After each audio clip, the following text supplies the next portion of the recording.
할렐루야. 네, 오늘도 우리 수요 예배, 수요 강론 가운데 나오신 귀한 성도 여러분 한 분 한 분 우리 주님의 이름으로 축복합니다. 네, 이 시간 옆에 계신 분에게 이렇게 한번 인사 한번 해보겠습니다. 수고하셨습니다. 네, 잘 오셨습니다. 네, 성실합시다. 네, 아멘.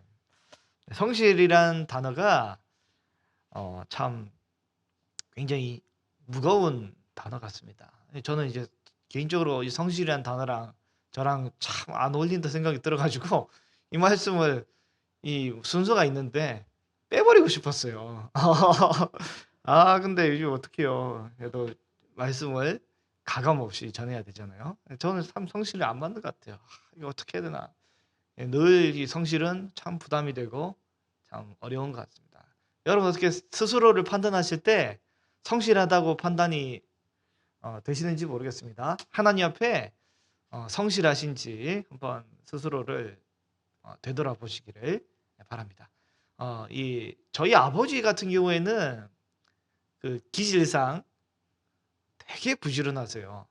그래서 오전에 9시에 일이 있다 하시면 어떡하냐면 그 새벽같이 일어나셔서 준비하셔가지고 9시 일인데 9시가 되면 이미 일이 끝나 있어요. 왜? 그럼 9시 약속을 왜 하시는지 모를 정도로 그렇게 하시는 분이고, 저희 어머니는 이제 아버지는 뭐 사실은 그 뭐지? 어, 농, 그 농지에서 태어나신 분이라서 그 새벽같이 일어나는 부지런한 분이시고, 아버지의 말씀을 따르면 어머니는 게으른 여자래요. 그 왜냐면 바닷가의 여인인데 둘 다 이제 어쨌든 이제 그 바닷가 이 어촌 다 촌인데 어쨌든 그 어머니는 아버님 말씀으로는 저기서 이제 배가 오잖아요. 웅 하고 이제 멀리서 배가 보이잖아요. 그때부터 챙기기 시작한대요. 미리 챙기지 않고. 그래서 그때부터 챙기기 시작하니까 아버지는 이제 답답하다 이렇게 얘기를 하셨는데, 사람마다 이 기질이 있더라고요. 예수님 믿든 안 믿든 성실하고 굉장히 부지런하신 분이 있고, 예수님 믿든 안 믿든 이 잘 안 되고 게으른 분이 있어요. 느린 사람이 있단 말이죠. 그거에 대해서 이 시간 그 어떤 태생적인 기질에 대해서 뭐 정죄하고 막 비판하고 후벼 팔 생각이 없습니다. 이 시간에는 우리가 왜 이런 기질을 가지고 있음에도 불구하고 또 어떤 이런 성향이 있음에도 불구하고 세상의 어떤 부지런함과 근면성실을 배우고자 하는 게 아니라 기독교에서 성도라면 왜 근면하고 성실해야 될지 요거를 한번 같이 좀 나눠보도록 하겠습니다. 한번 그림 한번 보면 여러분 이거 아시나요? 그 밀림의 왕자 레오 아세요? 예, 제가 이게 초등학교 들어가기 전에 했던 만화인 것 같은데 2016년에 다시 한번 그 메가박스에서 이거 상영을 했던 것 같더라고요. 왜 어떻게 했는지 뭐라고 돼 있어요? 밀림의 왕자 레오 세상을 바꾸는 용기 딱 돼 있는데, 여러분 우리 중에도 이 밀림의 왕자가 계시고요. 우리 중에는 또 밀림의 여왕이 계십니다. 무슨 말인지 아십니까? 어떤 일을 미루고 또 미뤄서 끝까지 일을 밀어버려서 일이 다 밀려버린 밀림의 여왕이 계시고 밀림의 왕자분도 계신 거죠. 다 밀려버려요. 다 밀렸어요. 예? 누가 회개에 또 영이 임했습니까? 네, 다 밀려버립니다. 다 밀려버리는 그 밀림의 사람이죠. 우리 교회는 밀림이 되면 안 되잖아요. 성경은 우리에게 부지런하고 성실할 것을 권면을 합니다. 하나님이 우리에게 성실하고자 명령을 주신 것은 단순한 이 도덕적인 명령이 아닙니다. 이 하나님의 성품을 본받아서 우리는 우리에게 없는 기질을 발휘하게 되는 거잖아요. 우리가 태생적으로 예수님 안 믿어서 성실했지만 그 성실의 목표가 바뀌는 거고요. 예수님 믿지 않았을 때는 태생적으로 안 성실했는데 이제는 성실할 목표가 생겨서 이제 성실하게 바뀌어야 되는 것이 바로 성도의 모습입니다. 신실하신 하나님은 하나님이 신실하시기 때문에 그 말씀의 씨앗을 받은 우리는 일관성이 있고 지난주 말씀처럼. 그리고 오늘은 성실을 해야 되고 다음 주는 믿음직한 사람이 되어야 되는데 우리는 그 성품을 본받아서 우리 안에서 오늘은 이 성실에 대해서 깊이 한번 새길 텐데 성경에서 이 성실에 대해서 이제 모델을 제시한 게 바로 뭐냐면 이 개미입니다. 개미. 네, 개미. 그래서 잠언 6장 6절에서 11절에 보면 이렇게 되어 있습니다. 게으른 사람에게 이야기를 합니다. 야, 개미한테 가서 그가 하는 것 좀 보고 지혜를 얻어봐 라고 하며 7절에 개미는 두령도 없고 감독도 없고 통치자도 없으며 이제 없는 상황인데 라고 가정을 하는 거예요. 그래도 불구하고 먹을 것을 여름에 준비했다가 추수 때 양식을 부지런히 모으고 잘 모으는 거죠. 근데 9절에 게으른 자여 너는 어느 때까지 누워 있겠냐? 너는 어느 때까지 잠이 깨지 않고 이렇게 잠만 자냐? 10절에 좀 더 자자, 좀 더 졸자, 좀 더 손을 보고 누워있자 하면 결국에 11절에 빈궁이 강도같이 곰피피 군사같이 임할 거다라고 하며 이제 크게 이제 그 세상 사람들도 많이 인용을 하는 이 개미의 내용입니다. 사실 제가 개미를 좀 조사해봤더니 개미는 두령이 없는 건 아니에요. 감독이 없는 것도 아니고 자기들끼리의 이제 뭐 나름의 체계가 있습니다. 그래서 개미가 굉장히 악랄하더라고요. 그래서 어떻게 하냐면 개미 중에서도 제일 게으른 개미는 어떤 개미냐면 일생에 몇 번 일을 안 하는데 힘이 세요. 대신에 어떻게 하냐면 갑자기 계속 놀다가 한번 저쪽에 여왕개미한테 쳐들어간다면 가는 거죠. 그래서 여왕개미를 잡아먹으며 여왕개미의 몸에 있는 페르몬, 채취를 다 자기에게 덮어 씌워요. 그런 다음에 어떻게 하냐면 손도 까딱 안 하고 게으르게 앉아있으면 다 여왕인 줄 알고 갖다가 바치고 이제 노예가 되는 거고, 이게 첫 번째가 있었고, 두 번째는 뭐냐면 같은 개미의 종족인데도 이쪽에서 어떻게 하냐면 태어나자마자 알을 가져와가지고 알을 깨면 그때부터 평생 노예로 부려먹는데요.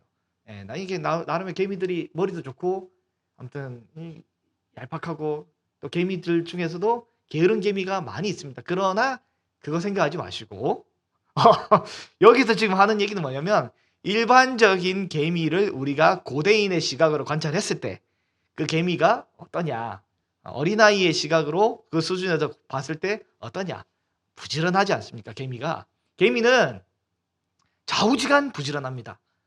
개미가 가만히 이제 뭐 책 읽고 있거나 뭐 이제 놀고 있는 거 본 적 없지 않습니까? 개미는 일단 움직입니다.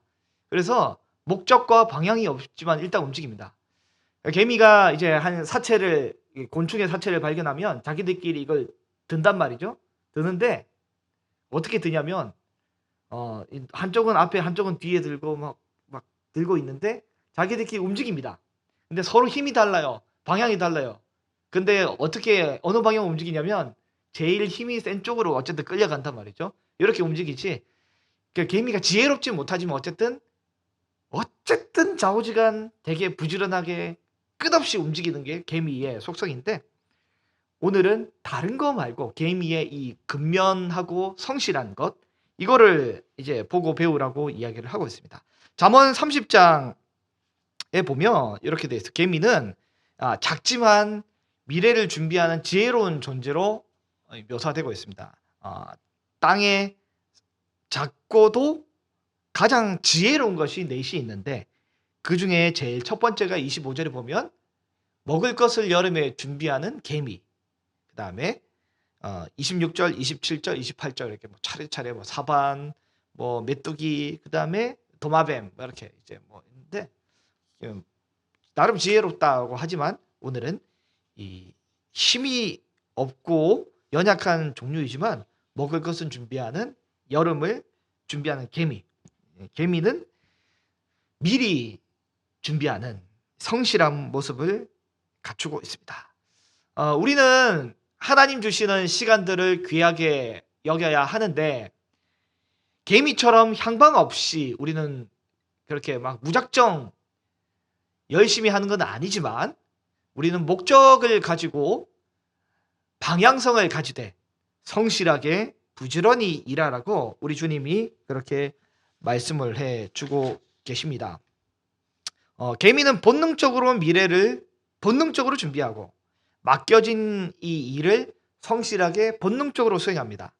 환경이고 뭐 상황이고 상관없이 일관성 있게 쭉쭉 이렇게 나아가는데, 이 성실함은 단순한 이 근면함을 넘어서 개미에게 본받을 것은 뭐냐면, 개미는 하나님이 개미에게 그렇게 하라고 시키셨기 때문에 개미는 하나님의 지혜를 따라 이렇게 끊임없이 성실하게 헌신하고 있습니다.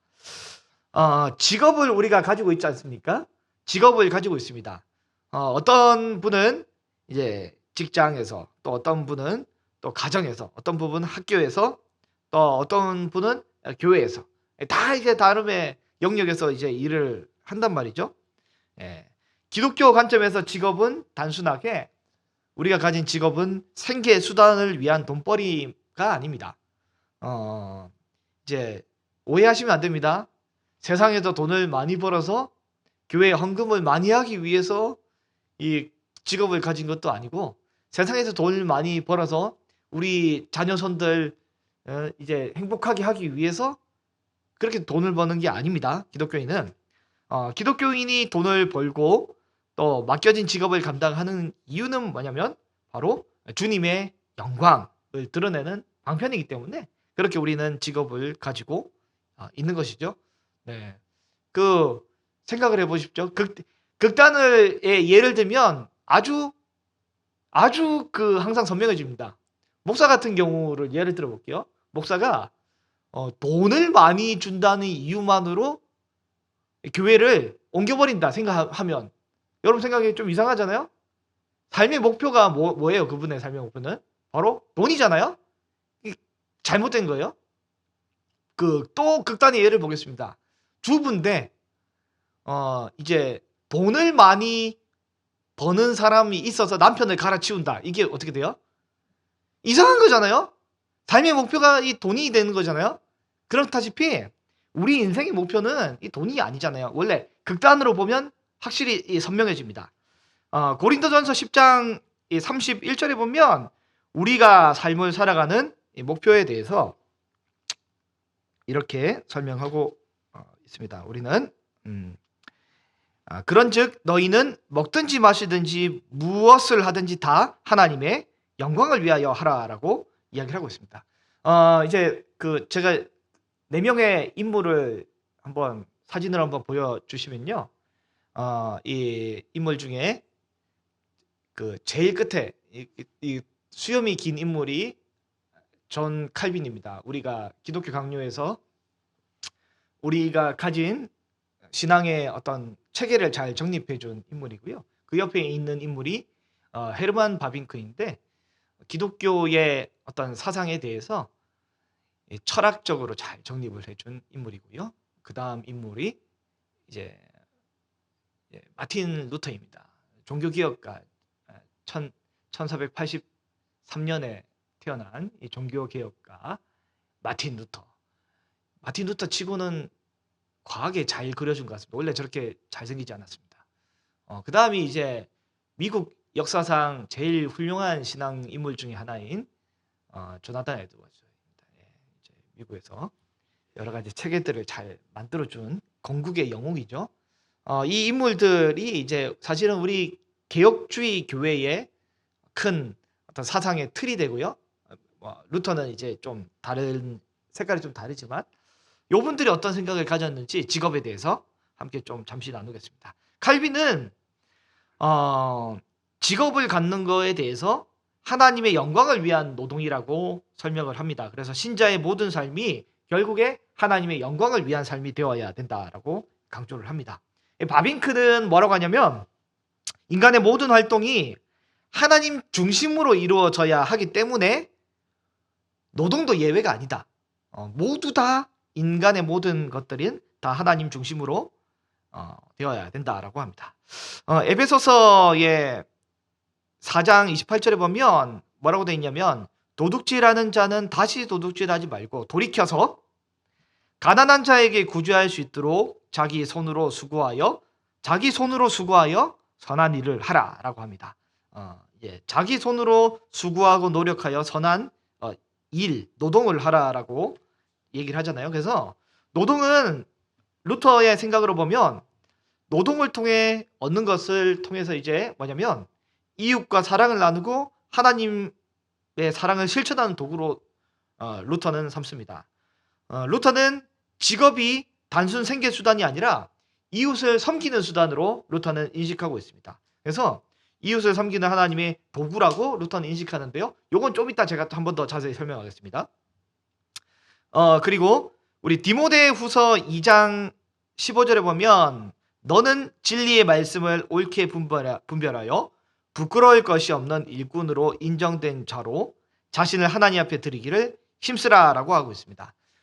이제 조나단 에즈워즈는 뭐냐면 이 직업을 통해서라도 성실함과 인내를 통해서 나 자신을 하나님 앞에 일꾼으로 드리기 위해서 연단하는 수단으로 성실과 인내를 배우며 내 영적인 성장을 위한 수단으로 이 노동을 생각하고 있습니다. 그래서 삶에 있어서 인생의 모든 노동에 있어서 이것은 성화의 한 과정이다라고 까지 설명을 하게 됩니다. 네. 사실 하나님께서 이 창세기 1장에 보면 어떻게 하냐면 우리의 형상, 우리의 모양대로 사람을 만들어서 그들에게 뭘 시키냐면 바다의 물고기와 하늘의 새와 가축과 온 땅에 있는 모든 것을 다스리게 하나님이 사람에게 만들어주고 위임을 하는 거죠. 그러면서 2장에 보면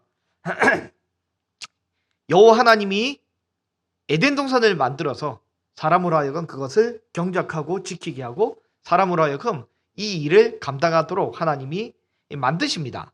하나님은 이 창조 질서 속에서 우리가 하나님의 일을 잘 감당하도록 이 노동이란 도구를 우리에게 주셨다라고 칼빈은 또 이야기를 한단 말이죠.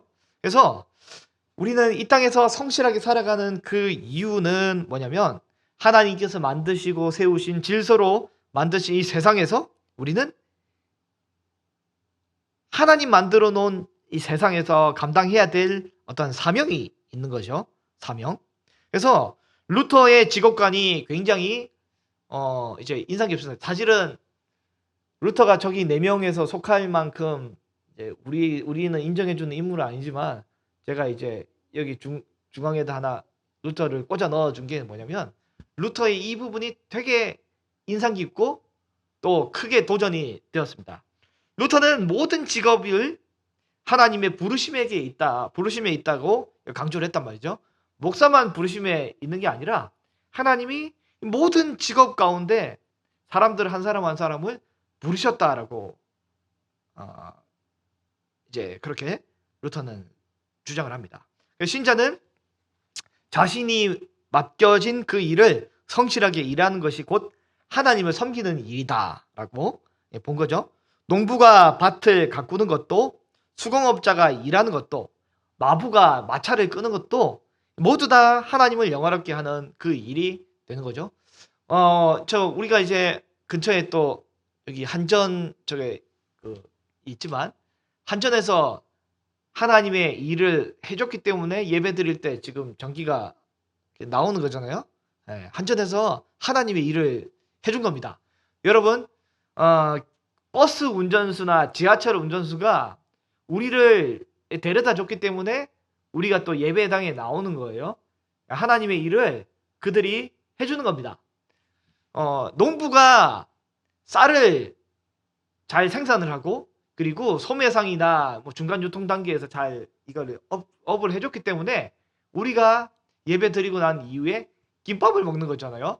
그러니까 모두 다 하나님의 일을 지금 해주고 있는 것입니다. 우리 이제 세탁소를 하실 때도 그 일을 통해서 옷을 깨끗하게 빨아주고 다려줘서 이제 예배 드릴 때 그 옷을 입고 예배도 드리고 이렇게 하는 거잖아요. 모두가 사실은 다 하나님의 그 일을 감당하고 있는 귀한 섬김과 봉사의 자리로 부르심을 받은 거란 말이죠.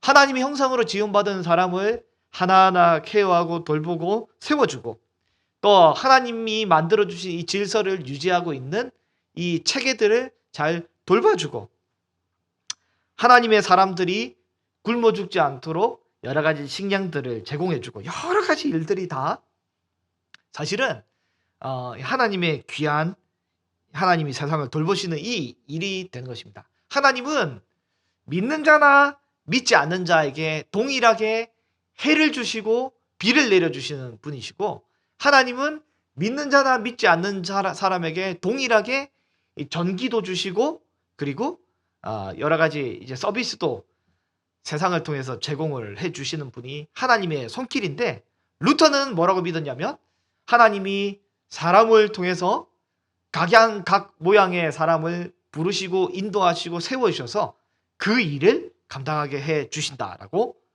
루터는 그렇게 믿고 있었습니다. 이 부분이 되게 루터에게 제가 큰 도전이 됐거든요. 칼빈은 이 하나님의 주권 안에 우리가 속해 있기 때문에 성실한 노동은 하나님의 섭리에 대한 순종이고, 게으른 것은 하나님에 대한 불신의 태도다라고 해서 하나님 주신 이 달란트를 게으름에 묻어두지 말고 성실한 일로 힘써서 하나님께 영광을 돌리자라고 이야기를 합니다. 이 바빙크는 어떻게 하냐면 성실한 노동이 창조 질서 안에 주어진 사명이고, 이 일을 통해서 인간이 하나님을 영화롭게 한다라고 얘기를 하고요. 조나단 에드워즈는 어떻게 하냐면 성실함은 단순히 노동윤리가 아니라 신자의 성화의 과정과 연결이 되어 있기 때문에 진정한 신앙은 교회에서만 있는 것이 아니라 삶의 열매로 증명이 되어야 하며, 성실한 삶은 하나님을 향한 사랑의 실천이다라고 이렇게 이야기를 합니다. 이처럼 우리의 삶에 있어서 여러 가지 직업이나 일이 단순히 돈벌이가 아니라 이 일을 통해서 하나님의 나라를 이끌어가고, 또 우리는 신앙이 성숙해가고 하나님은 영광을 받으시고 하나님의 일을 대리 수행을 하게 되고, 여러 가지 이게 막 많이 이제 있는 거죠. 네, 그래서 우리 그리스도인들이 직업을 수행하는 그 환경과 상황 중에 우리는 이 일이 무슨 일을 하든지 마음을 다해 우리는 죽게 하듯 하며 사람에게 하듯 하지 말라라는 이 골로새서 3장의 가르침을 따라서 이 모든 업무 가운데 우리 신앙의 의미를 두고 하루하루 지내는 것이 우리의 참된 모습이 되어야 되지 않을까? 우리는 그렇게 믿고 있습니다. 우리 매일 성경을 통해서 아침마다 또 새벽마다 혹은 이 오후에 주님의 말씀을 우리가 받지 않습니까? 말씀을 받으면 그 말씀을 단순히 내 책 속에서만 끝나는 것이 아니라 그 삶이 실천되는 것이 어디냐면 바로 우리 삶의 직업의 생활의 영역입니다. 교회에서만 있는 것이 아니라 그 신앙의 어떤 우리 연단과 성숙과 또 우리 성화의 과정이 교회에서 이루어지는 게 아니라 이제 사실은 삶의 환경에서 드러납니다. 그렇기 때문에 삶은 곧 신앙의 실천의 어떤 자리이고 성숙의 확인을 하는 자리란 말이죠. 네, 교회에서는 사실 우리가 이제 그 가면을 많이 쓰고 있고 또 충분히 가면을 안 벗을 만한 시간이 됩니다. 우리 그 집에서 그 이제 여자들이 언제 그 이제 바뀌나요?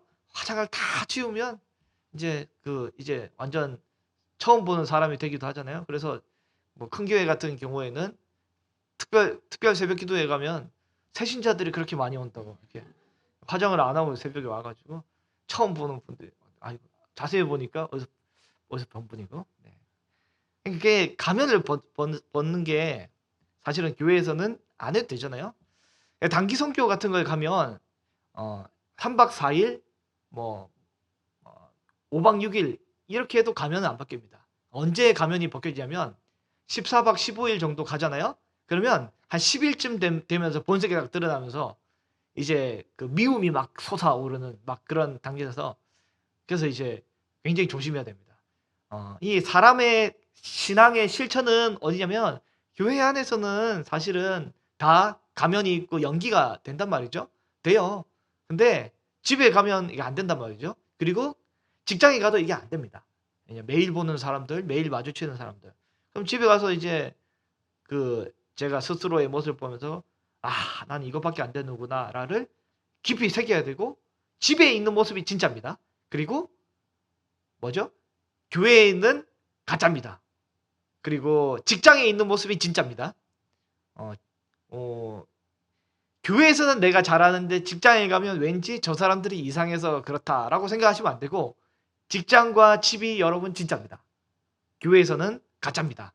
그렇기 때문에 우리 삶에 매일 성경으로 있는 이 경건의 실천이 집과 또 이 직장에서 드러나기 때문에, 그게 진짜이기 때문에 그것이 바로 우리의 경건을 훈련하고 연단하는 귀한 통로이자 도구가 되는 거잖아요. 이웃사랑은 어디서 실천할 수 있습니까? 이웃사랑은 사실은 그 가정과 또 직장에서 실천하는 거잖아요. 그게 진짜 모습이고, 진짜 성도의 신앙의 증거가 바로 삶에서 드러나기 때문에, 그래서 우리는 직장 생활과 또 가정에서의 생활이 중요한 것입니다. 주부로 하나님 앞에 부름받은 그 자리, 또 이 직장으로 부름받은 그 자리에서 우리는 어떻게 하냐면 호람드의 정신으로 하나님 앞에서 무슨 일을 하든지 마음을 요만큼이 아니라 다 하여서 주께 하듯 하고 사람에게 하듯 하지 말라. 이는 기업의 상을 주께 받을 줄 알미라. 너희는 주 그리스도를 섬기는 것이니라. 우리 사랑하는 성도 여러분, 우리가 가진 직장은 바로 하나님이 우리에게 주신 직장입니다. 그래서 하나님 우리에게 주신 그 직장 안에서 우리는 마음을 다해서 주께 하듯이 이렇게 섬겨가게 될 때, 우리가 섬기는 그 자리와 영역이 굉장히 아름다워지고 복되게 될 줄로 믿습니다. 네. 목사가 돈 때문에 이 교회에서 저 교회로 가버리고, 주부가 돈 때문에 남편을 갈아치우는 게 이상하듯이, 성도가 오로지 돈 때문에만 직장을 이렇게 막 좌지우지한다는 것 자체는 이상한 겁니다. 좋지 않은 겁니다. 성도는 어떻게 해야 됩니까? 항상 모든 일에 주께 하듯 하고, 하나님이 나에게 무엇을 맡기셨을까? 기도하면서 하나님이 보내주시는 그 자리, 그 장소, 그 역할을 아름답게 감당하게 될 때 하나님이 제일 영광을 받으실 줄로 믿습니다.